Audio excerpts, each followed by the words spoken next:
Bentar ya, Pak.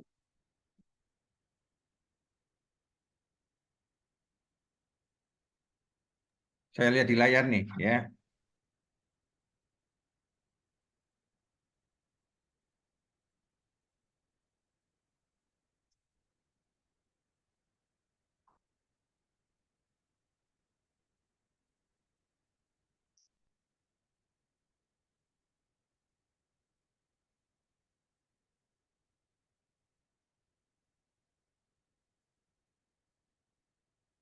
Sudah terlihat, Pak. Udah kelihatan. Baik. Assalamualaikum. Assalamualaikum warahmatullahi wabarakatuh. Salam. Selamat siang, Pak Minarto. Selamat siang, teman-teman semua. Terima kasih kepada semua yang telah meluangkan waktunya untuk hadir hari ini. Sebelumnya, izinkan saya memperkenalkan diri terlebih dahulu. Materi yang berjudul intervensi surveillance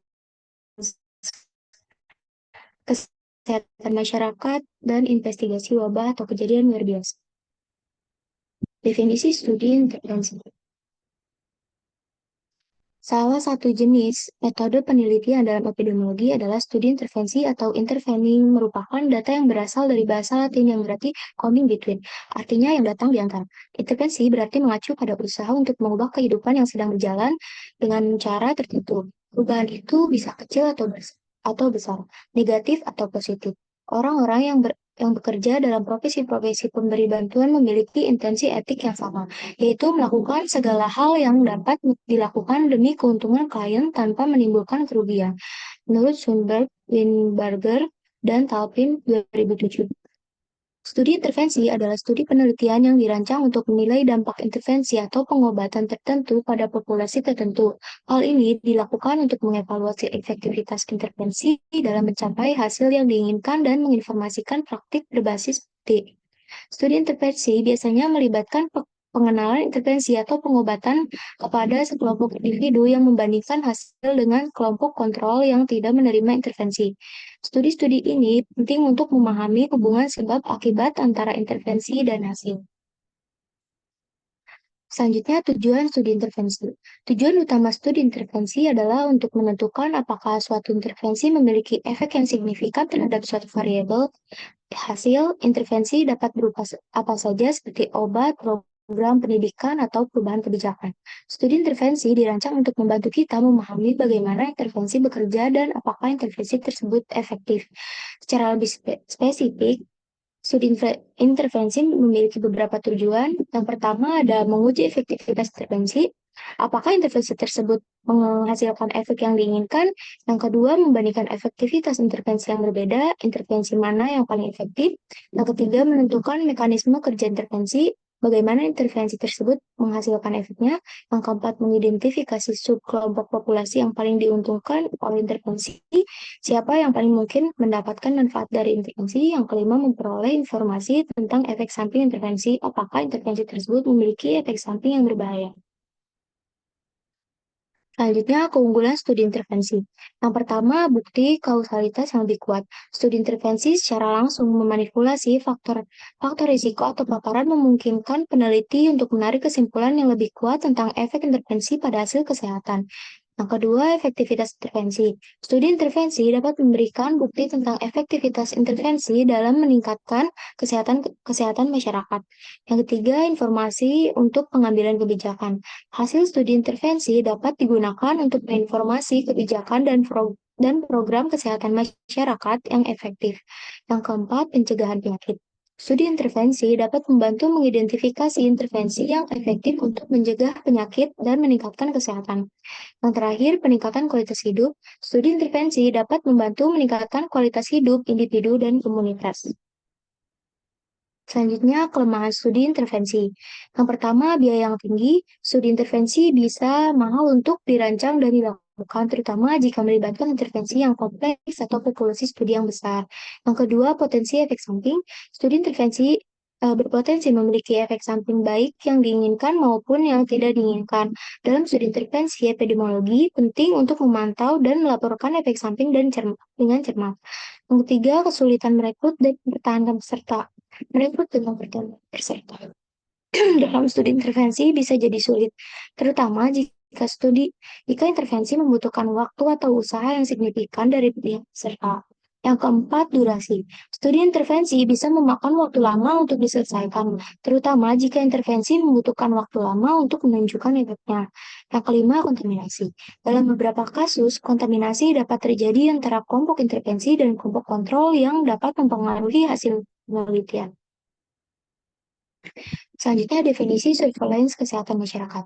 Surveillance kesehatan masyarakat adalah kegiatan pengumpulan, pengolahan, analisis, dan interpretasi data kesehatan secara terus-menerus dan sistematis untuk memantau masalah kesehatan dan faktor determinannya.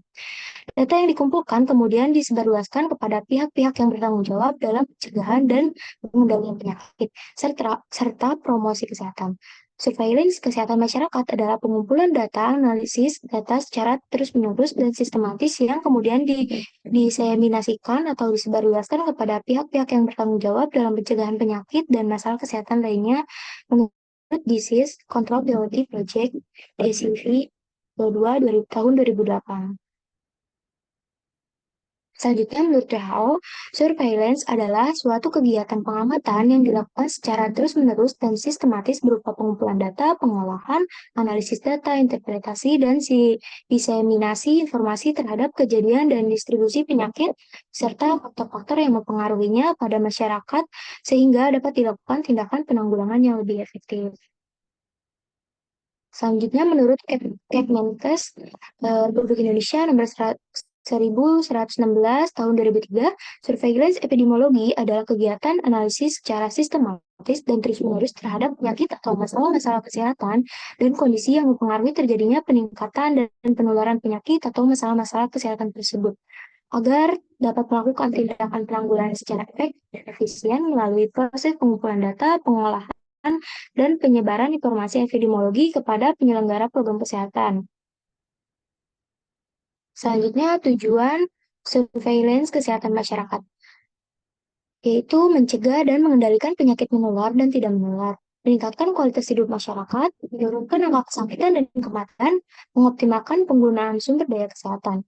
Lalu tujuan khusus surveillance yang pertama memonitor kecenderungan atau tren penyakit, yang kedua mendeteksi perubahan dadak insiden penyakit untuk mendeteksi dini outbreak. Adapun tujuan surveillance kesehatan masyarakat yang lainnya antara lain yang pertama tersedianya informasi tentang situasi kecenderungan penyakit dan faktor risiko serta masalah kesehatan masyarakat dan faktor yang mempengaruhi sebagai bahan pengambilan keputusan. Yang kedua, terselenggaranya kewaspadaan ini terhadap kemungkinan terjadinya kejadian luar biasa atau wabah dan dampaknya. Yang ketiga, terselenggaranya investigasi dan penanggulangan kejadian luar biasa atau wabah. Keempat, dasar penyampaian informasi kesehatan kepada para pihak yang berkepentingan sesuai dengan pertimbangan kesehatan. Selanjutnya ada ruang lingkup penyelenggaraan sistem surveillance epidemiologi kesehatan. Yang pertama ada surveillance epidemiologi penyakit menular, merupakan analisis terus-menerus dan sistematis terhadap penyakit menular dan faktor risiko untuk mendukung upaya pemberantasan penyakit menular. Yang kedua, surveillance epidemiologi penyakit tidak menular, merupakan analisis terus-menerus dan sistematis terhadap penyakit tidak menular dan faktor risiko untuk mendukung upaya pemberantasan penyakit menular. Yang ketiga, surveillance epidemiologi kesehatan lingkungan dan perilaku, merupakan analisis terus-menerus dan sistematis terhadap penyakit dan faktor risiko untuk mendukung program kesehatan lingkungan. Yang keempat, surveillance epidemiologi masalah kesehatan, merupakan analisis terus-menerus dan sistematis terhadap masalah kesehatan dan faktor risiko untuk mendukung program-program kesehatan tertentu. Yang terakhir, surveillance epidemiologi kesehatan matra, merupakan analisis terus-menerus dan sistematis terhadap masalah kesehatan dan faktor risiko untuk mendukung program kesehatan matra.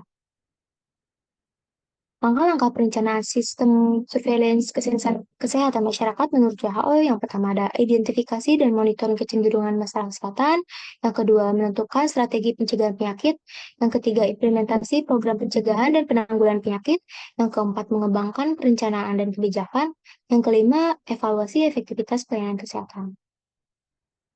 Lalu ada kegiatan surveillance. Yang pertama ada pendeteksian kasus atau case detection, yang kedua pencatatan kasus atau registration, yang ketiga konfirmasi atau confirmation, yang keempat laporan, yang kelima analisis data, yang keenam respons segera atau epidemic preparedness, yang ketujuh umpan balik atau feedback. Selanjutnya konsep investigasi wabah dan kejadian luar biasa. Istilah wabah dan kejadian luar biasa memiliki persamaan, yaitu peningkatan kasus yang melebihi situasi yang lazim atau normal.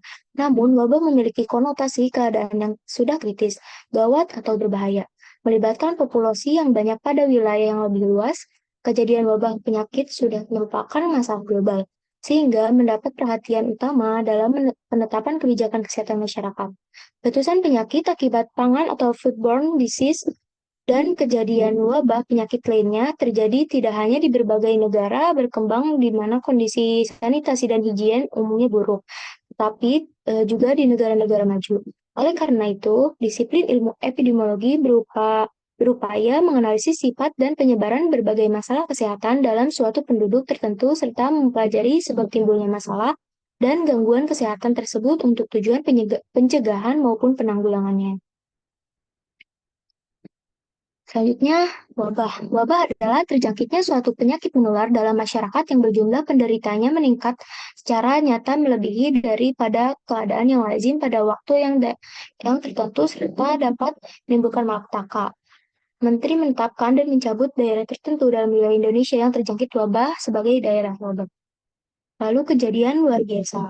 Menurut Peraturan Menteri Kesehatan Republik Indonesia Nomor 1501 Menkes atau Per atau tahun 2010, kejadian luar biasa adalah timbulnya atau meningkatnya kejadian kesakitan atau kematian yang bermakna secara epidemiologi pada suatu daerah dalam kurun waktu tertentu dan merupakan keadaan yang dapat menjurus pada terjadinya wabah.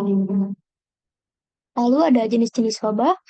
Yang pertama ada common source epidemic atau point source epidemic, suatu letusan penyakit yang disebabkan oleh keterpaparan sejumlah dalam suatu kelompok secara menyeluruh dan terjadinya di mana waktu yang relatif singkat dan mendadak dan sumbernya berasal dari sumber. Ciri-ciri common source epidemic, yang pertama timbulnya gejala penyakit yang masa inkubasinya penyakit yang pendek atau periode penularan penyakit 48 jam. Yang kedua, episode penyakit merupakan peristiwa unggul dengan penyakit ditularkan dalam satu sumber. Yang ketiga, waktu munculnya penyakit jelas. Yang keempat, penyakit penyakit dalam waktu yang cepat. Yang kedua, propagated epidemic atau progressive epidemic. Bentuk epidemik yang terjadi karena adanya penularan dari orang ke orang baik secara langsung maupun tak langsung melalui udara maupun vektor. Ciri-ciri propagated, yang pertama ada timbulnya gejala penyakit secara pelan, yang kedua masa inkubasi penyakit yang panjang, yang ketiga episode penyakit yang majemuk, yang keempat waktu munculnya penyakit tidak jelas, yang kelima lenyapnya penyakit dalam waktu lama, yang keenam umumnya berlaku untuk suatu penyakit menular. Yang ketiga ada mixed source epidemic atau wabah campuran. Suatu keadaan wabah ditemukan, gejala dari wabah untuk pertama juga ditemukan gejala-gejala dari wabah bentuk yang kedua. Gejala untuk wabah jenis ini tidak khas sehingga sering mengacaukan interpretasi yang dapat mempersulit upaya penanggulangannya. Lalu ada jenis-jenis kejadian luar biasa. Berdasarkan sumber, yang pertama ada sumber dari manusia, yaitu saluran pernapasan seperti tenggorokan, hidung, dan mulut, saluran pencernaan seperti tinja, muntah, dan air seni, darah, dan cairan tubuh lainnya. Kemudian kulit dan jaringan tubuh yang terluka. Yang kedua, sumbernya dari hewan. Kotoran hewan seperti tinja, urin, dan susu. Daging dan produk hewani yang terkontaminasi vektor penyakit seperti nyamuk, lalat, dan kutu. Yang ketiga, sumbernya dari lingkungan, yaitu air yang terkontaminasi, makanan yang terkontaminasi, tanah yang terkontaminasi, udara yang tercemar. Yang keempat, sumber makanan dan minuman, dari jamur, singkong, makanan kaleng, dan keracunan. Berdasarkan penyebab, yaitu yang pertama ada toksin, enterotoksin atau nama virusnya itu Staphylococcus aureus, Vibrio, Escherichia. Selanjutnya exotoksin atau bakteri, lalu endotoksin. Adapun toksin biologis, racun jamur, plankton, alfa toksin, racun ikan, racun tumbuhan-tumbuhan. Lalu toksin kimia, zat organik atau logam berat seperti air raksa, timah atau nitrit, dan pestisida, insekta, gas dan gas beracun, infeksi, virus, bakteri, cacing, dan protozoa. Lalu penyakit potensial wabah dan kejadian luar biasa ada DBD, campak, kolera, polio, difteri, malaria, rabies, leptospirosis, hepatitis, meningitis, influenza, yellow fever, antrak, chikungunya, flu burung, gizi buruk, tetanus neotorum, keracunan makanan, dan COVID-19. Lalu tujuan penyelidikan memastikan adanya wabah atau kejadian luar biasa. Tim investigasi perlu memastikan apakah benar terjadinya kejadian luar biasa atau wabah atau tidak. Hal ini dilakukan dengan cara memverifikasi data dan pelaporan yang diterima. Kita melakukan pemeriksaan epidemiologis. Yang kedua, mengetahui penyebab wabah atau kejadian luar biasa. Menentukan agen penyakit wabah atau kejadian luar biasa, serta pentingnya untuk menentukan langkah-langkah penanggulangan yang tepat. Yang ketiga, mengetahui cara penyebaran wabah atau kejadian luar biasa, memahami cara penyebaran penyakit membantu dalam memutus rantai penularan, serta mengidentifikasi faktor risiko yang terkait. Yang keempat, mengidentifikasi faktor risiko wabah atau kejadian luar biasa. Seperti mengetahui faktor risiko dapat berupa faktor individu, lingkungan, atau perilaku. Yang kelima, mencegah terjadinya wabah atau kejadian luar biasa di masa depan. Mencegah terjadinya wabah dan kejadian luar biasa dengan memperkuat sistem kewaspadaan ini dan edukasi masyarakat. Lalu ada contoh penelitian studi intervensi. Yang pertama ada uji coba terkontrol acak atau RCT tentang efektivitas vaksin campak. Tujuannya untuk menentukan apakah vaksin campak efektif dalam mencegah campak. Lalu intervensinya vaksin campak, sampelnya anak-anak yang belum divaksinasi campak, ukurannya kejadian campak, hasilnya vaksin campak terbukti efektif dalam mencegah campak.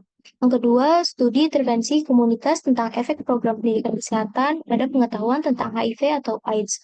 Tujuannya untuk menentukan apakah program pendidikan kesehatan dapat meningkatkan pengetahuan tentang HIV atau AIDS. Intervensinya, program pendidikan kesehatan tentang HIV atau AIDS, sampelnya orang dewasa di komunitas yang berisiko tinggi terkena HIV atau AIDS, pengukurannya pengetahuan tentang HIV/AIDS, hasilnya program pendidikan kesehatan terbukti dapat meningkatkan pengetahuan tentang HIV atau AIDS.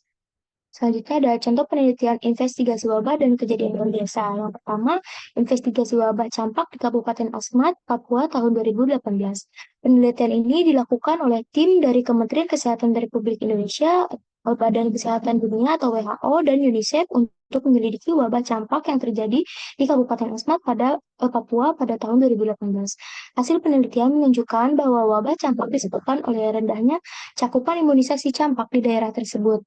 Faktor lain yang berkontribusi adalah akses pelayanan kesehatan yang terbatas, kondisi geografis yang sulit, dan budaya masyarakat yang belum mendukung imunisasi.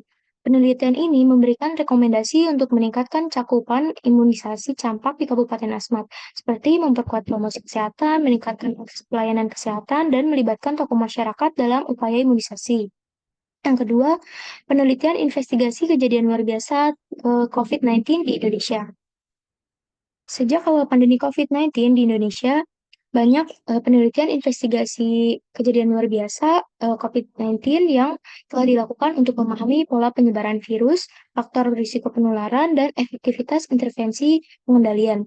Berikut beberapa contoh penelitian tersebut. Analisis faktor risiko kematian akibat COVID-19 di Indonesia tahun 2020 sampai 2021. Penelitian ini dilakukan oleh tim dari Universitas Indonesia untuk menganalisis faktor risiko kematian akibat COVID-19 di Indonesia pada tahun 2020 sampai 2021. Hasil penelitian menunjukkan bahwa faktor risiko kematian akibat COVID-19 adalah usia lanjut, memiliki penyakit komorbid seperti penyakit jantung, diabetes, dan stroke, dan tidak divaksinasi COVID-19. Penelitian ini memberikan rekomendasi untuk meningkatkan upaya pencegahan kematian akibat COVID-19, seperti meningkatkan cakupan vaksinasi COVID-19, terutama pada kelompok berisiko tinggi, dan meningkatkan layanan kesehatan bagi pasien COVID-19 dengan penyakit COVID. Berikut ada daftar pustakanya. Sekian presentasi dari saya. Terima kasih. Kurang lebihnya mohon maaf. Assalamualaikum warahmatullahi wabarakatuh. Oke, Waalaikumsalam. Tolong di kameranya. Stop Berhenti, Pak. share. Ini saya sudah. Enggak, stop share. Biar saya lihat wajah-wajah. Baik, Pak. Nah, oke. Siapa yang nggak masuk nih? Masuk semua. Mutiara Semua, ada Pak. nggak? Mutiara. Mutiara ada? Iya, Pak. Ada. Sama siapa nih? Nah, Naura, Pak. Sama Naka Naura. Agung sama Gali. Iya Pak, saya sama Gali Pak. Gali gabung. Erlangga sendirian. Di kampus ya ini ya? Ya Pak. Asmi sama Irsan. Ya. Oke. Jasmine sendirian. Gandes mana Gandes? Ya, Gandes sendirian. Pak. Ya. Oke. Minggu depan yang presentasi siapa? Siti Nur Sana sama Tri Kumalasari. Materi, Pak. Iya, Pak, betul. Materi tentang apa? Screening, Pak, dalam penemuan penyakit. Apa? Screening dan penemuan penyakit dalam Oh, epidemiologi. oke. Jadi gini, eh, materi yang Anda sajikan sebetulnya sudah saya berikan semua ya. Nanti untuk memperdalam ya, semuanya memperdalam ya. Terutama untuk screening sama sekali lagi saya katakan, saya sudah dapat surat dari Prodi bahwa ujian untuk epidemiologi dasar atau dasar epid itu tanggal 11 Juli ya, hari Kamis ya, jam 10. Waktunya 100 menit ya. Ingat 100 menit. Jadi 100 menit itu kurang lebih 1,5 jam ya. Oleh sebab itu harus banyak latihan soal sudah saya sampaikan ya. Yaitu saya tidak memberikan soal lagi multiple choice ya. Jadi esai, jadi harus banyak latihan ya. Nanti kemarin yang janji mau presentasi siapa nih? Turi Kemulasari ya. Semuanya harus tugas kemarin sudah dikerjakan? Sudah, Turi Sudah, Kemulasari. Pak. Sudah, Pak. Ya nanti ditayangkan coba, bener enggak? Ya, Iya, Pak. karena terus aja besok nggak open book ya, karena Anda sudah seanggap latihan ini ya entah itu kelompok atau sendiri terserah Anda. Yang penting waktunya 100 menit, artinya 1,5 jam, tidak open book, jadi close book ya. Itu harus diperhatikan. Ya, oke. Dari penyajian tadi, siapa yang mau nanya?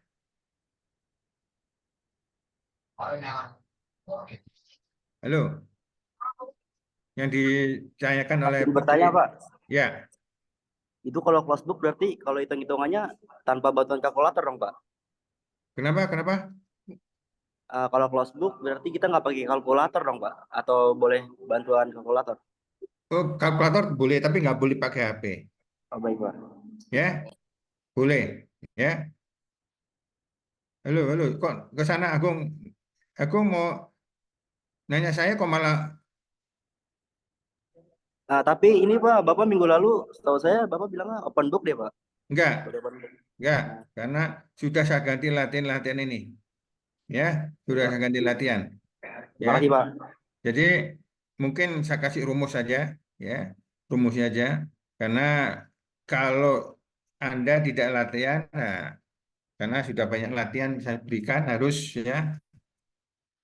Ya, makanya saya mau nanya nanti siapa yang mampu. Ya, waktu 1,5 jam, soalnya nggak usah banyak 4 aja. Ya, tuh harus. Ya, ini eh, mau ada nanya dari penyajian Putri? Agung, yang lain?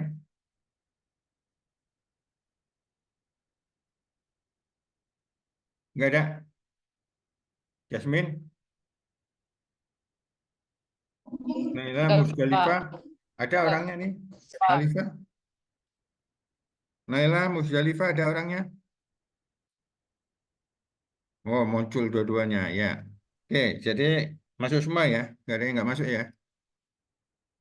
Oke, jadi Putri Naswa ini tadi presentasinya sama, kemarin sudah saya berikan, yaitu intervensi eksperimen itu hampir sama, cuma rumusnya aja berbeda. Eksperimen itu biasanya yang digunakan adalah jenis penelitian adalah cohort. Cohort itu respon. Ini harus pahami ya, Anda harus pahami sekali lagi ya, yaitu prospektif masa depan ke depan ya, di mana kasusnya belum ada, akibatnya belum ada, kita teliti. Itu bedanya ya dengan case control. Case control kasusnya sudah ada, kita ke belakang, retrospektif melihat. Rumusnya berbeda. Ingat ya, rumusnya aja berbeda. Kalau cohort menggunakan RR, risk relatif atau risiko relatif ya, dan AR, attributable risk ya. Tuh rumusnya harus diingat. RR rumusnya adalah insiden rate terpapar dibagi insiden tidak terpapar. Kalau untuk AR-nya insiden terpapar dikurangin. Nah, ini ya, ini kuncinya ya. Tuh, ya. Kemudian kalau case control ya, kok case control itu adalah OR. Nah, itu ya. Ini odds ratio rumusnya ya. Nah, ini sekali lagi, biasanya penelitian eksperimen itu butuh waktu lama, ya, biayanya mahal. Contohnya apa, Pak? Obat. Nah, ini obat. Obat itu, nah ini nanti kalau Anda sudah ada apa metode penelitian atau enggak tahu semester 5 atau 6 ya, itu ada yang namanya tingkat kesalahan alfa ya. Itu kalau untuk eksperimen ya, nggak boleh alfanya kesalahannya itu lebih dari 1%. Kenapa nggak boleh, Pak? Ya kalau obat sampai kesalahannya 5% ya mati dong orangnya. Nah, itu ya. Jadi harus 0,1 jadi sangat 1% ya. Kalau seandainya ada pengaruh ya misalnya obat baru dinaikkan lagi. Nah, ini ya. Jadi tingkat kesalahan ini tergantung dari peneliti. Nah, itu intervensi yang di situ ya. Nah, intervensi di sini ya bisa juga kalau untuk kualitatif, misalnya contoh peneliti sebagai apa di situ? Sebagai moderator atau mengarahkan. Nah, ini intervensinya. Rumusnya nggak ada ya, itu rumusnya nggak ada. Kalau kualitatif nggak ada rumusnya, cuma biasanya intervensinya peneliti itu sebagai apa? Sebagai moderator atau sebagai apa? Nah, ini ya. Oke. Jadi kalau eksperimen itu cenderung kepada penelitian yang percobaan ya, percobaan ya. Itu rumusnya biasanya yang digunakan adalah cohort.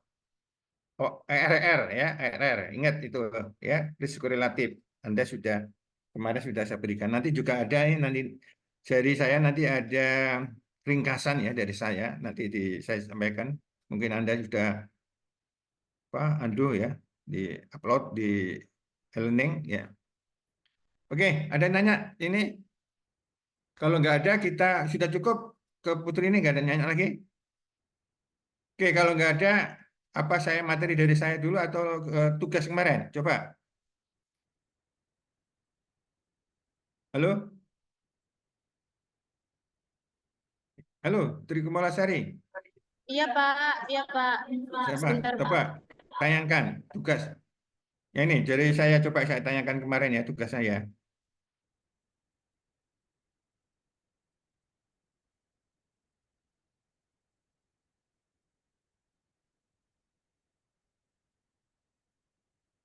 Bisa ngelihat? Bisa lihat? Bisa, Pak. Udah, ini yang kemarin kan ini. Coba, Pak, gimana Pak, betul. kerjanya?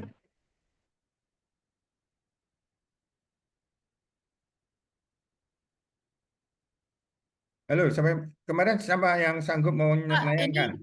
ini Bapak aja nayangin. Hah? Ini saya baru mau nayangin, Pak. Kok mau nanyain? Lu kan bukan dikerjain. Mau nayangin, Pak. Mau Oh ya nayangin ya, ya ini soalnya ya, nayangin silakan nayangin. Ya,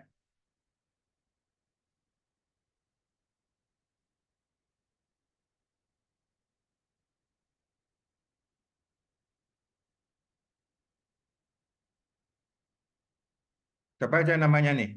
Coba namanya siapa aja tuh? Coba nama kelompoknya siapa? Tri Komalasari, Nasma Mutiara, Nur Sofi, Desma, Nafa, Siti Nursana. Nggak ada cowoknya ya? Ya oke, ya. Silakan. Coba jawabannya apa nih? Nah, coba kok ini kelemahan Anda itu sudah seringkali saya katakan yaitu menggunakan tabel ya, tabel kosong mana? Udah ada tabelnya. Oke. Ya coba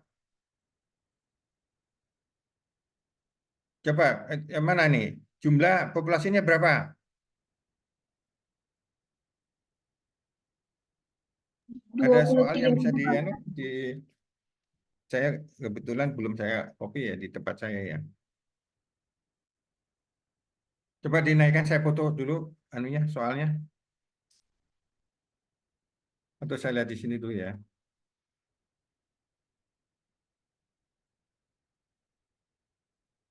Kemarin itu dasar EBIT ya.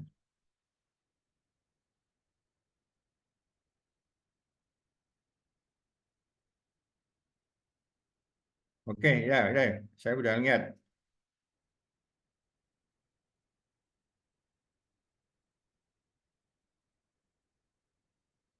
Ya,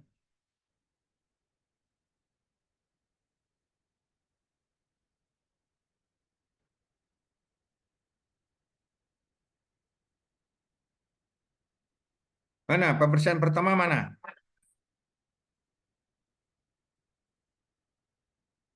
23. Ini yang pertama, Pak. Oke, jadi coba. Nah, ini coba. Expose itu jumlahnya orangnya berapa? Coba 25%, Pak. dari mana itu? Dari Dari 55%. 55. 40. Hah? Dari Coba 55%. 55% itu jumlahnya di mana posisinya? Abang-abang. Coba jangan buru-buru, pelan-pelan. Oke, Sebenarnya 55% itu yang 12.650, Pak, yang oke, tinggal di ya, lingkungan ekspos. ya. Terus yang Terus kalau misalnya 3163 ini diambil dari 25% dari si 55%-nya. 23.000 itu 23.000 ya jumlah penduduk semuanya. Oke, itu Iya, kan Pak. 100% ya. Kalau 55% berada di daerah rawa, eksklusi itu rawa ya, itu Iya, 55 Bapak. hasilnya 12,650 ya. Iya, Iya, Bapak. Pak. Oke, benar. Kemudian yang 10.000 dari mana? Ini 100% dikurang Nah, 55%. oke, benar. Ya, oke ya, udah paham ya. Oke, terus kemudian ditanya di situ yang 3.163 dari mana itu? Dari 25% Bapak yang terkena penyakit hepatitis di daerah ekspos. Coba sekarang 3.991 itu ngitungnya dari mana? Dari pertambahan Dari antara ekspos sama unexpos, Pak. Pertambahan. Jadi kan gini, yang dirawat yang kena hepatitis berapa orang?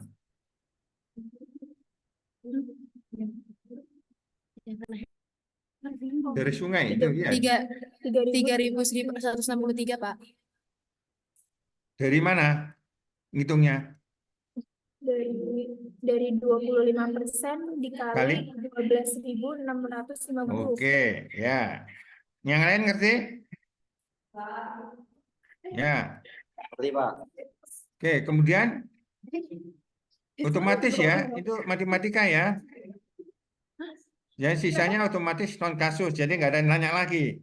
Kalau udah dihitung bener, demikian, oke, ya. Kemudian yang 828 dari mana?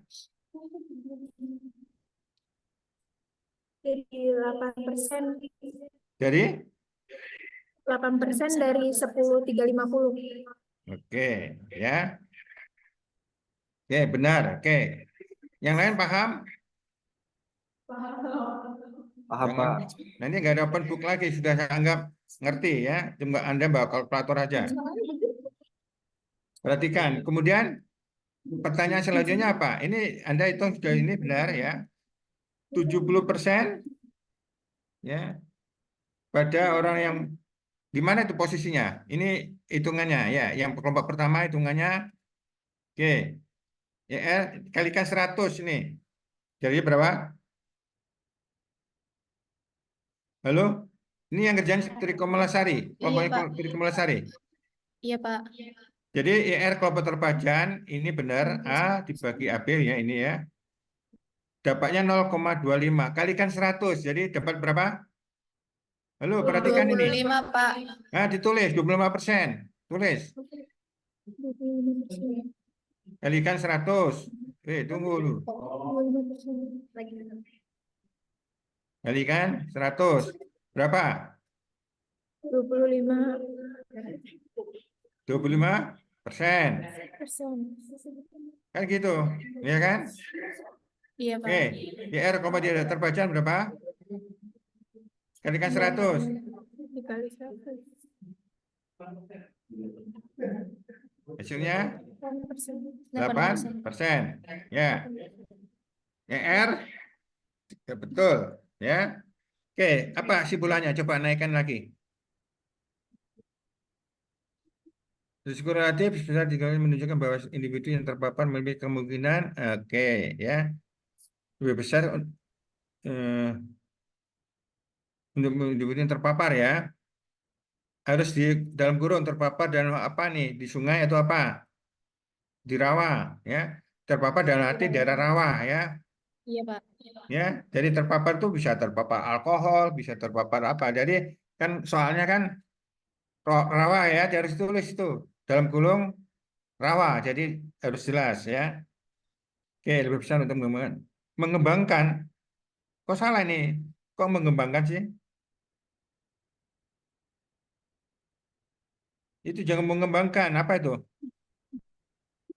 Jadi risiko relatif sebesar ini artinya individu atau warga, jangan individu lah, warga ya, yang berdiam di daerah rawa atau terpapar, ya, akan bersiko, ya, terkena hepatitis yaitu 3, lebih besar dibandingkan orang yang tidak terpapar, tuh, ya. Halo, yang lain harus perhatikan ya, ya. Oke. Kemudian selanjutnya gimana? Naik. Ini udah benar. Ini ujian labnya gimana? Diambil berapa persen?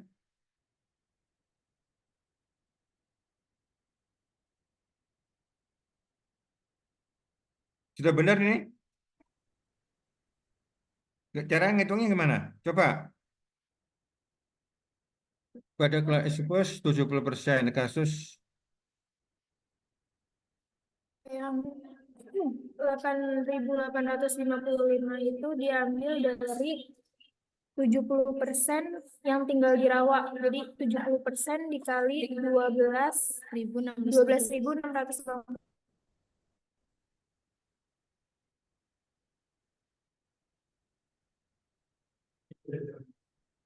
gimana? Coba. Jadi 12.000 itu Kan yang tinggal di rawa itu 12.650, Pak. Nah, di uji laboratorium yang kedua itu ditemukan bahwa ada 70% yang terkena kasus, berarti 70% dikali 12.650. hasilnya berapa? 8.855. 17 itu dari mana? 17.135. Dari pertambahan antara kasus yang tinggal di rawa dan juga yang tidak tinggal di rawa. Oke, coba. Yang lain paham nggak? Yang lain? Paham, Pak. Halo? Coba naikkan lagi, naikkan lagi. Tri Kemalasari. Soalnya naikkan, nah naikkan. Oh, stop, pelan-pelan. Oke, yang lain paham?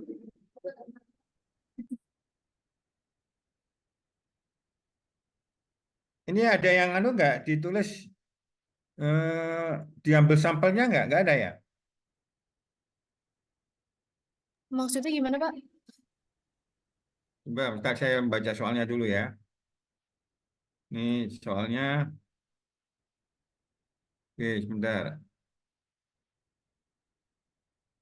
Selanjutnya dilakukan uji laboratorium yang lebih spesifik, dan yang betul-betul sakit, ya, dan tinggal di daerah itu 70%. Sedangkan orang yang betul-betul tidak sakit adalah, oke, tadi sampai sini ada yang ngerti? Coba ini, coba perhatikan, ya. 0,7 itu kalikan 100 berapa?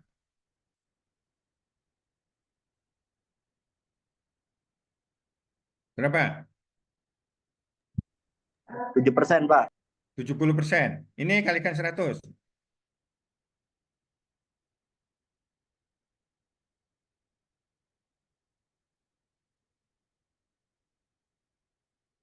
Sama nggak soal yang tadi diminta? Coba perhatikan, naikkan ini lagi.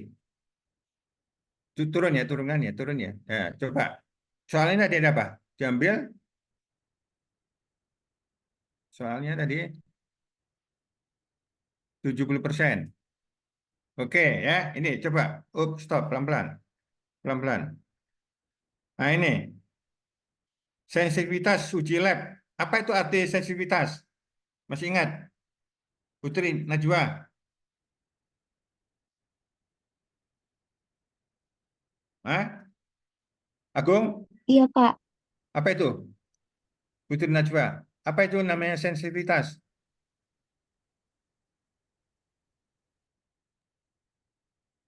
Ini Anda tulis sendiri itu?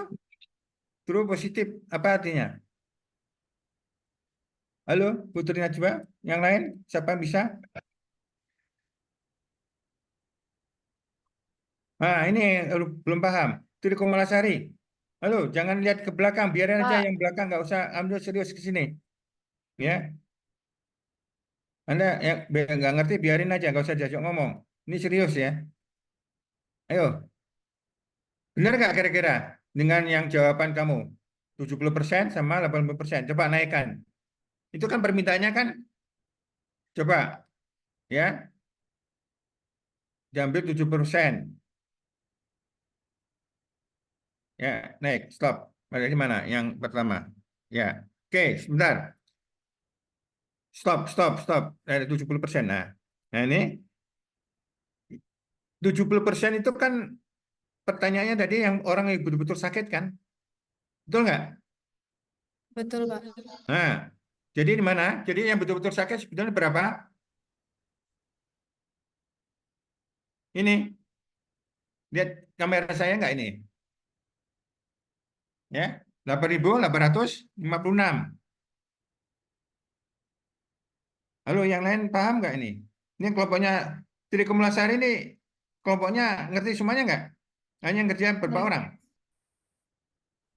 Semuanya kerja. Kerja, Iya, Pak. Agung, CS, sudah dikerjain belum soalnya? Belum, Pak. Nah, oke, udah benar ini. Trikumlasari kelompoknya benar. Ya, itu cara ngitungnya.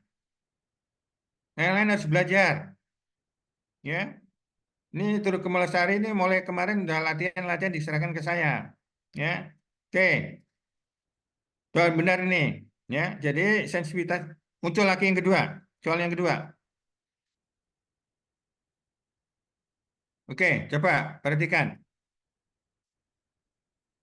Berdasarkan hasil laporan kesehatan Kalimantan ya, di Indonesia 100 orang menderita malaria. Oke. Selanjutnya dilakukan uji lab 50 positif benar. Oke. Positif benar berarti posisinya di mana? Kabel. Tabel A, Pak. Nah, Kak. betul nih ya. Yang lain harus paham. Nanti ini yang saya harapkan. Lalu Anda nggak ngerti, yang ngerti cuma kelompoknya si Tri Kemalasari nanti. Anda ujian babak belur nanti. Ya, ini serius. Ya, makanya nggak ada open book. ya. Nggak ada open book karena open book nyontek dari harus belajar, ya. Oke, kemudian 50 orang positif benar, 15 orang positif remote. Mana posisinya? Di B, Pak. B atau D? B ya. D. Nah, oke. Kemudian semua positif semua, 5 orang negatif semua di mana posisinya? Oke.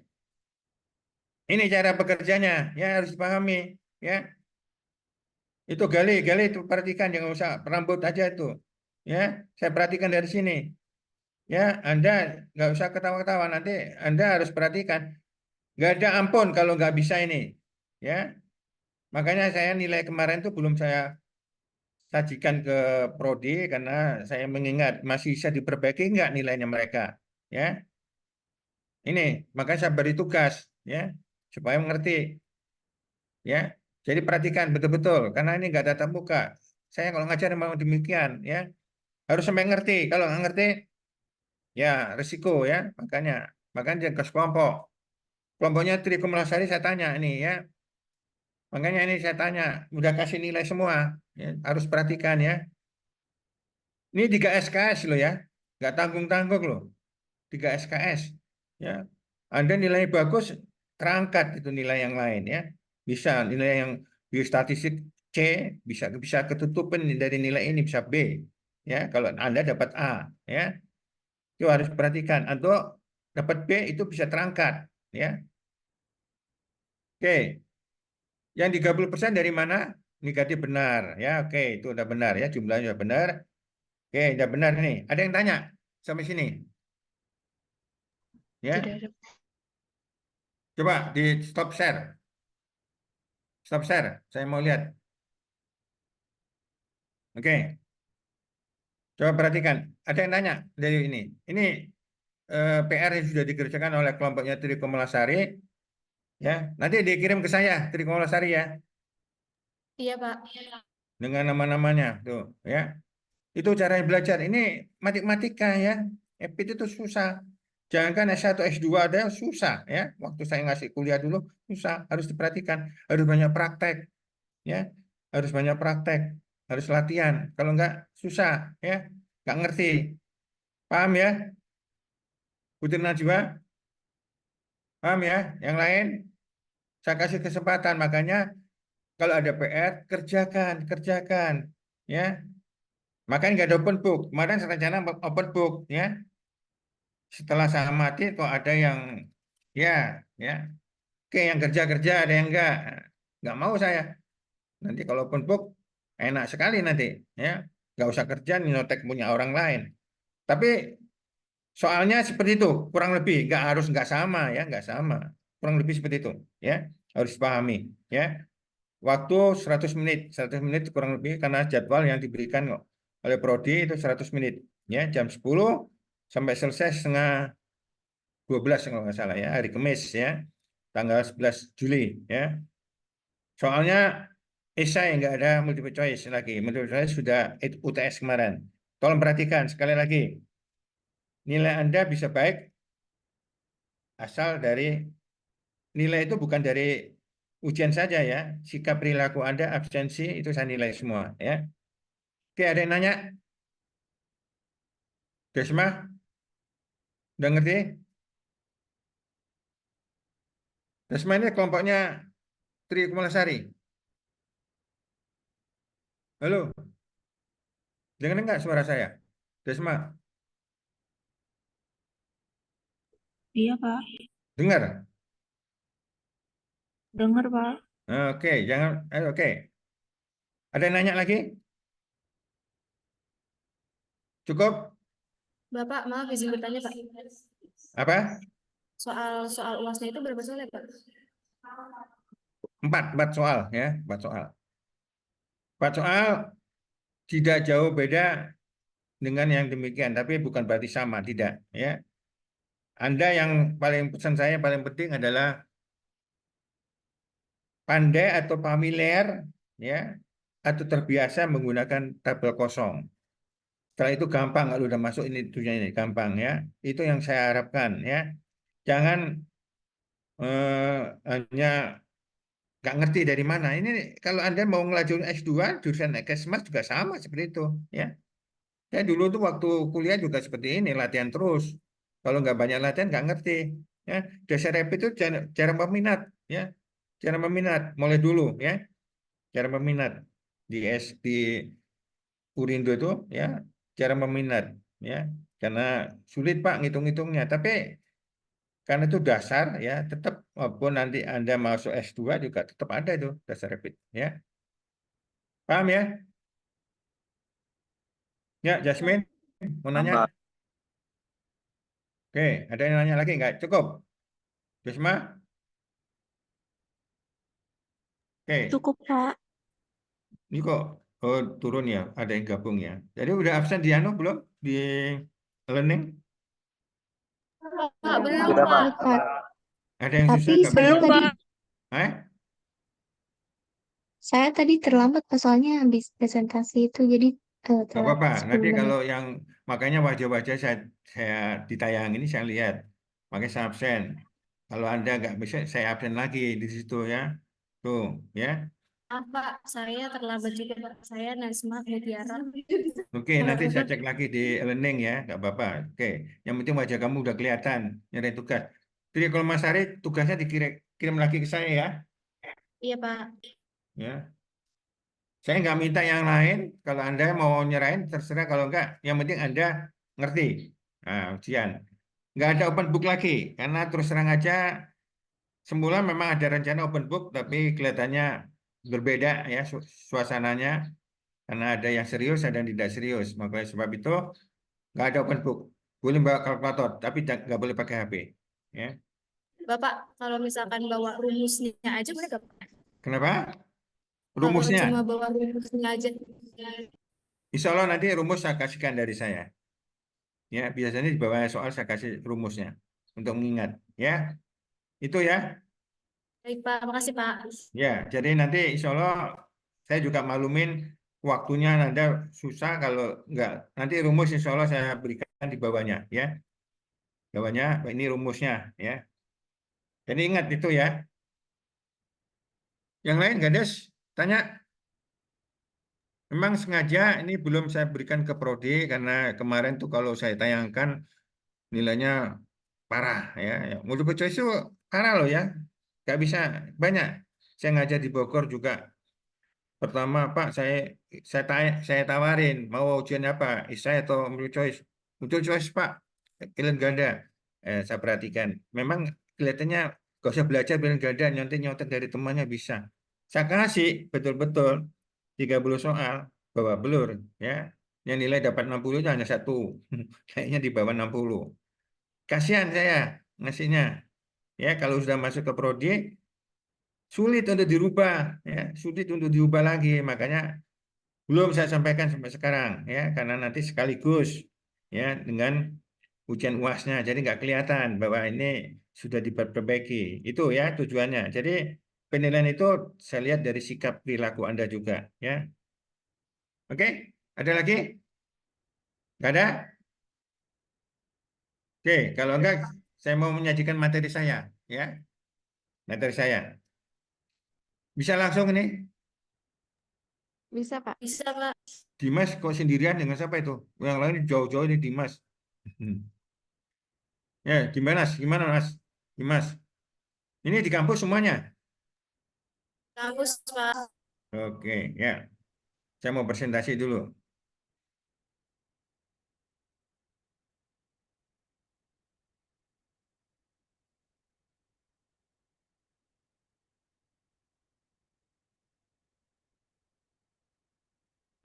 Oke. Ini bisa ngelihat? Bisa, Putri? Pak. Bisa? Bisa, Pak. Bisa, Pak. Bisa, Pak. Oke. Bisa Pak. Oke, ini penelitian epidemiologi ya. Perhatikan. Ada penelitian deskriptif, ya, ada penelitian analitik. Nah, di situ hanya menggambarkan, kemarin sudah ya, menggambarkan. Contohnya apa Pak? Studi kasus, survei itu adalah menggambarkan. Di mana menggambarkan di sini ada 3 W, what, siapa yang terkena, ya, atau person, ya. Where, di mana. Dan yang ketiga adalah when, yang paling kapan. Ini yang penting ya. Ini ya. Karakteristik orang siapa aja, umur, jenis kelamin, pekerjaan itu karakteristiknya. Kalau where di mana, pedesaan atau kota, nah, kan beda. Atau daerah pegunungan atau daerah pantai, ya. Tuh menggambarkan, ya. Where, kapan, when, kapan ini? Tahun kemarin, tahun sekarang. Nah, ini jelas. Ini judul ini penting karena menggambarkan tiga itu, ya. Walaupun penelitiannya eksperimen juga harus jelas, ya. Pada penelitian analitik, nah ini, ya, mencari hubungan asosiasi, ya. Dalam EPID ada yang namanya longitudinal, ya, panjang, ya. Itu contohnya apa, Pak? Kohort, ya, perspektif. Nah, ini, ya.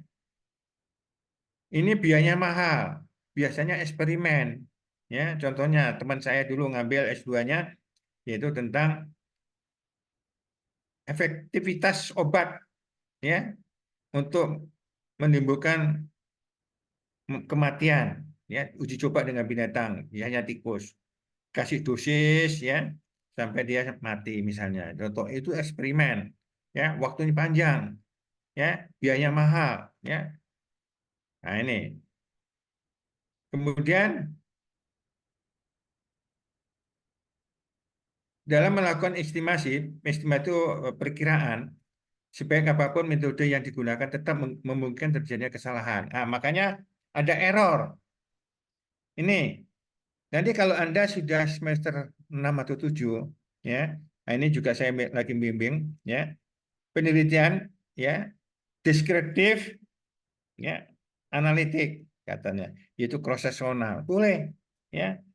Itu hanya menggunakan Q-square, ya, boleh, ya. Itu menggambarkan saja boleh, deskriptif, ya. Mau analitik, apa itu Pak? Case control atau cohort. Nah, di dalam case control, cohort ataupun cross-seksional, ya, itu ada yang tingkat alfa, tingkat kesalahan dalam pengambilan sampel. Ya, misalnya contoh, Anda mau meneliti mahasiswa Urindo, ya, semester 2 Anda ini, ya. Ternyata bagaimana sih, ya, pendidikan atau perilaku mahasiswa mempengaruhi enggak hasil nilai. Nah, diambil misalnya 5% tingkat kesalahannya. Oh, ternyata nggak ada hubungan. Nggak masalah.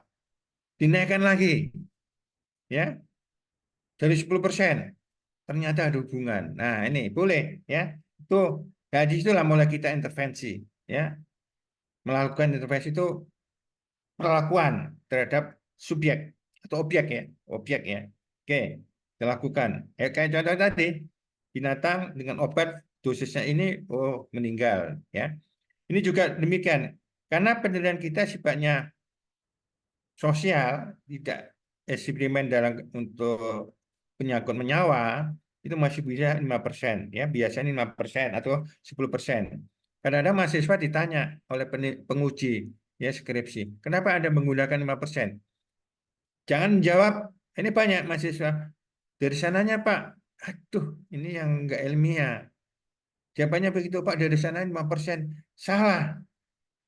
Karena penelitian Anda tidak bersifat sosial, artinya tidak eksperimen obat, ya, yang bisa menimbulkan kematian, boleh 5% tingkat kesalahannya. Tapi kalau obat nggak boleh, harus 0,1%, ya, karena nggak efektivitas obat, ya. Oh, ternyata Pak, banyak mahasiswa, Pak, hasil penelitian saya nggak berhubungan. Gimana Pak? Ini nggak apa-apa, apa, hasil penelitian Anda itu betul-betul sudah dilakukan dengan kesalahan 5%. Coba kalau nilaikan 10%, mesti berhubungan. Nah, itu, ya. Itu boleh. Itu intervensi kita.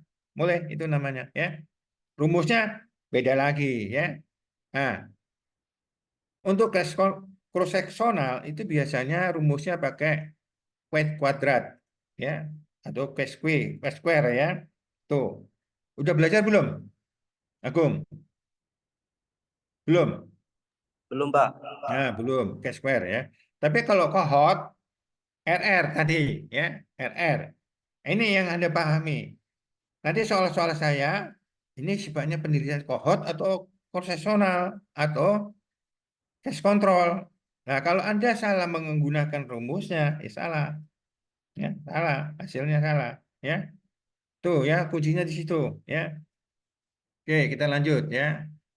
Nih, dalam penelitian epidemiologis dikenal ada dua macam kesalahan, error ya, kesalahan itu error, yaitu tentang kesalahan tidak sistematik atau random, ya, acak, ya, kesalahan sistematik. Nah ini bias. Nah ini, kenapa Pak demikian? Halo, yang lain, halo perhatikan, ya. Misalnya contoh, Anda akan meneliti demam berdarah. Demam berdarah itu ada kriterianya. Kalau yang kena anak usia 15 tahun atau 10 tahun, ini kasusnya itu, kemudian kontrolnya harus usia yang sama, nggak boleh beda ya, nggak boleh. Kenapa nggak boleh beda? Ya jelas dong, usia masih apa 10 tahun dengan usia yang 15 tahun kan beda ya. Terus dari segi ekonomi juga demikian ya. Ini sulit ya, karena di Indonesia ini banyak sekali masalah kesenjangan sosial ya, ekonomi itu sulit. Jadi paling gampang itu kalau untuk di matching namanya, itu adalah umur ya, umur ya. Kalau untuk pendidikan gampang, kalau untuk mahasiswanya satu kelas ya.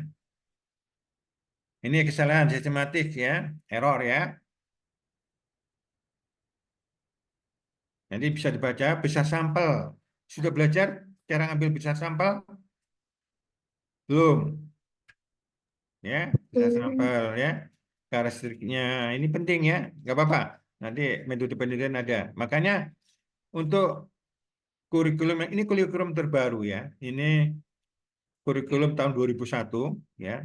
Dulu dasar EP itu diberikan pada semester 3 ya. Tapi sekarang sudah diberikan semester 2. Saya juga bingung waktu itu. Ini sudah Pak, apa standar nasional Pak.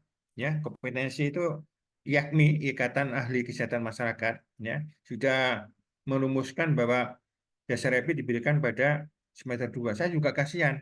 Anda sudah belajar statistik belum? Oh belum Pak, baru aku ini ada. Sudah belum? Sudah belajar statistik di Kemalasari? Belum, Pak. Nah, ini sulit ya. Jadi saya, yaudahlah, ya. Makanya saya ngajar itu kok ada sangat susah ya, karena statistik belum dapat ya. Dasar kependudukan sudah dapat? Udah, Aku Pak. udah, ya. Rumus-rumus IMR, MMR, incident rate, paham? Masih paham? Ya, harus, ya, harus itu paham, ya, harus paham itu ya. MMR, apa itu MMR? Ayo, MMR apa? Katanya sudah dapat dasar kependudukan. Cuma teori aja, Pak. Hah? Yang ngajar Dasar siapa? kependudukan kita dapat cuma teori aja. Kak Jenal? Bumi Sri, Pak. Hah? Bumi Sri, Pak. Bumi Sri. Saya kebetulan dosen dasar kependudukan ya. Tuh, jadi 6 kelas saya ngajar tuh dia semester 2 kemarin tuh ya. Alhamdulillah. Harus ada hitungannya. Ya, harus ada hitungannya ya. Karena dasar kependudukan itu ada namanya MMR. Apa singkatan MMR? IMR. Halo, Tri Komalasari. Mau saya keluar ini sebenarnya dasar apa ada soalnya itu juga loh. Ya. Makanya saya tanya, apa MMR? Mondar mandir. Ya, Gandes. IMR. Nah, ini. IMR itu infant mortality rate. Infant itu batasannya adalah bayi. Ya, 0 sampai kurang dari 12 bulan. Ya, sebelum ulang tahun terakhir. Itu infant, bayi. MMR maternal mortality rate, yaitu kematian ibu ya bersalin ya atau mengandung. Kok ibu bahasa Inggrisnya kok maternal Pak? Nah, nggak semua ibu mengandung atau melahirkan, makanya disebut maternal ya. Wah ini susah saya kalau nerangkan lagi ini ya. Ini harus ada latihannya ya. Makanya dasar rapid itu saya berikan latihan supaya Anda paham. Karena ini siapa tahu ya insya Allah Anda bisa melanjutkan lagi S2, S3. Kalau dari kesehatan masyarakat itu berhubungan terus. Kebetulan saya ngajar di S2 ya, ya itu mahasiswa saya ada yang dokter ya, gitu. Saya berikan soal-soal seperti ini, ya ada yang pinter, ada yang pas-pasan, ya, itu ya, karena selalu berhubungan, ya. Ngitung, Anda kan sebagai perencana nanti, ya, tuh, ya. Oke, kita lanjut. Gak selesai nanti ini. Oke, ini ya, kesalahan sistematik from random. Nah, random itu acak ya. Nah, ini error. Karena ini bias ngambil sampelnya salah. Nah, ini ya. Kenapa kok kadang-kadang saya membimbing mahasiswa sesuai teori ini nggak ada hubungan ya. Kalau dalam epidemiologi ya, kalau yang saya tambah Anda mengambil contoh apa ngambil sampel cuma 30 atau kurang dari 50, gimana cara menganalisisnya? Apalagi kalau jenis kelaminnya laki-laki semua, nggak bisa dibandingkan. Nah ini, terus gimana Pak? Cari sampelnya dengan menggunakan metode pengambilan sampel yang benar, ya. Tuh, nih bias ya. Nah ini ada bias seleksi, ada bias informasi, ada bias confounding. Nah ini, bias seleksi itu cara pengambilan sampelnya salah, ya. Bisa contoh di perumahan, notabene-nya perumahan itu banyak penghuninya berasal dari PNS, pegawai negeri sipil atau tentara. Ya, beda dengan pengambil sampelnya di kampung, ya, berbeda. Nah, ini harus dipahami, ya. Anda kalau ngambil sampelnya di gabung, ya salah, ya. Ekonomi kan beda, pendidikan juga beda. Ini bias. Bias informasi juga demikian. Orang yang tidak bisa baca dimasukkan. Makanya di dalam penelitian itu ada, ya, kriterianya, ya. Tuh, inklusi sama eksklusi. Kalau nggak nyambung, ya jangan dipakai. Suruh baca aja nggak ngerti, ya itu. Confounding, ini bias akibat tercampurnya pajanan. Ya, ini. Anda meneliti orang yang tinggal di rawa dicampur dengan orang yang tinggal di kota, perumahan, ya beda. Itu ya, confounding. Ya, tuh. Jenis selek bias, ya. Ini nanti digunakan, saya terangkan ini biasanya dipakai untuk penelitian ya, tapi nggak apa-apa, bias ya. Dalam metodologi juga diajarkan penelitian ya. Nih ya, selective loss. Nah, bagaimana kalau sampelnya itu sampai meninggal Pak, pindah rumah. Nah, ini banyak mahasiswa yang bingung Pak, ini gimana? Nah, oleh sebab itu sampel jangan apa, pelit ya sedikit. Anda ngambil sampel cuma 50, contohnya ada yang meninggal, ada yang pindah. Nah, susah, nggak bisa dianalisis tuh, percuma ya. Nah, ini pengaruh ya. Ini ya eksklusi dari ya. Ini bisa dibaca nanti ya. Bias informasi ini isinya ya.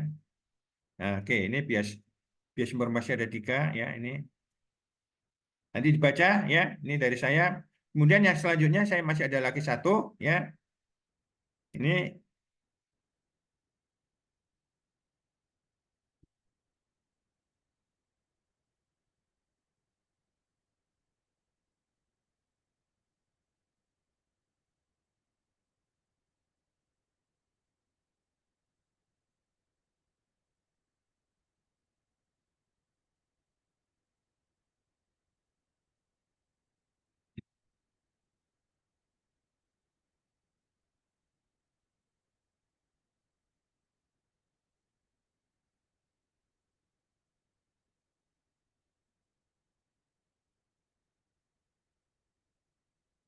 bisa kebaca? Belum? Putri? Udah kebaca? Belum, Pak. Hah? Belum kelihatan. Belum? Belum, Pak. Oke, saya coba ini. Sudah bisa? Tri Kemalasari? Titin Nur Sudah, Hasanah? Pak. Pak. Sudah, Pak. Oke, ini saya ulang lagi ya. Sekali lagi saya ulang lagi. Ringkasan jenis penelitian dalam epidemiologi yaitu ada dua, retrospektif dan prospektif. Retrospektif, itu ke belakang ya, melihat kembali, yaitu pemaparan dan outcome sudah terjadi ya pada saat penelitian dimulai ya. Karena itu subjek dilacak melalui catatan yang ada ya, catatan dari dinas, puskesmas ya. Kalau prospektif ini ke depan, kohort, outcome belum terjadi, hasilnya belum ada.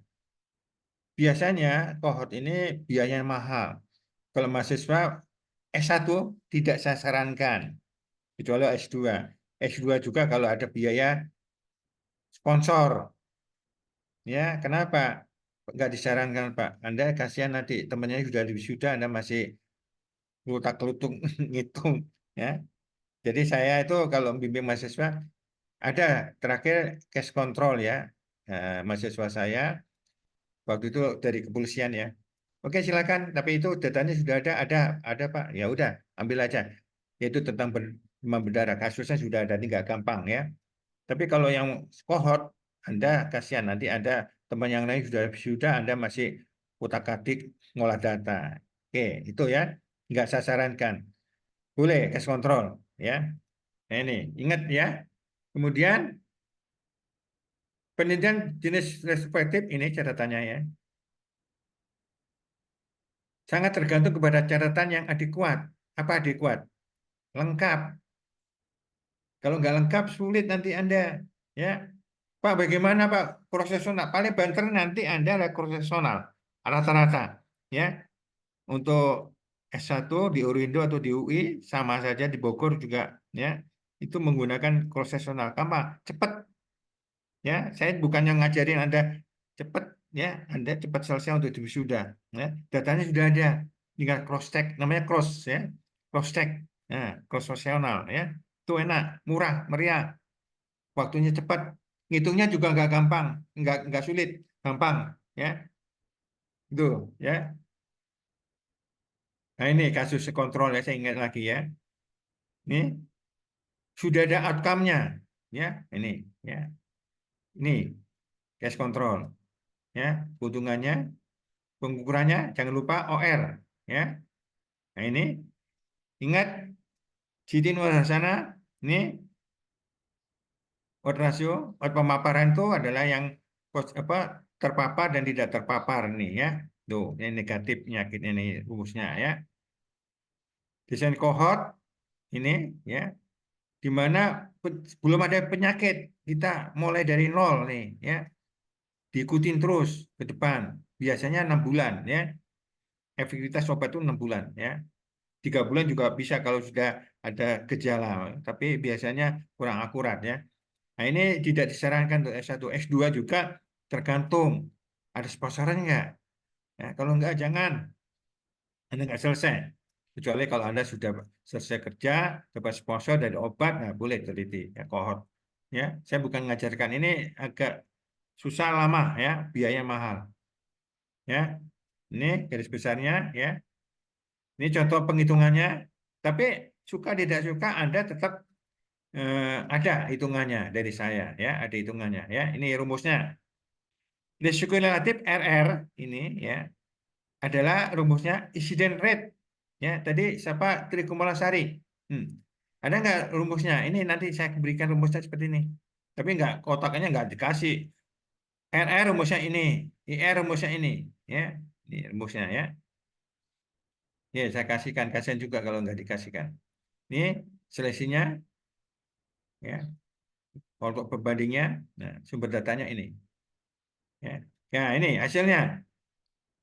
RR itu membandingkan incident rate, membandingkan berarti dibagi ya dengan insiden yang tidak terpapar ya. Nah ini AR, ini perhatikan, AR itu adalah singkatan dari attributable risk, yaitu memberikan petunjuk sebesar penyakit dapat dicegah ya. Tuh, gampang kan? Nah ini ya kuncinya. Nah, bila RR-nya lebih sama dengan 1, menunjukkan insiden rate pada kelompok terpapar dan tidak terpapar sama, tidak ada pengaruh. Nah ini hasilnya ya. Ya, ini dipahami. Halo, ada yang tanya? Ya, Tri Nurhasana, paham? Nesma, saya harapkan paham ya. Insya Allah paham, Pak. Ya, Pak. ya, kerjakan latihan-latihan soalnya, kerjakan. Ya, kerjakan. Caranya bagaimana, Pak? Ambil kertas, coret-coret, coret-coret, ulang kali. Nah, itu caranya belajar matematika itu seperti itu. Atau biostatistik, atau dasar rapid. Kalau hitungan-hitungan tuh, kalau nggak kita familiar menghitung, nggak akan bisa. Beda dengan hafalan, ya. Tuh, ya. Nah, yang kedua adalah Anda harus familiar cara membuat tabel.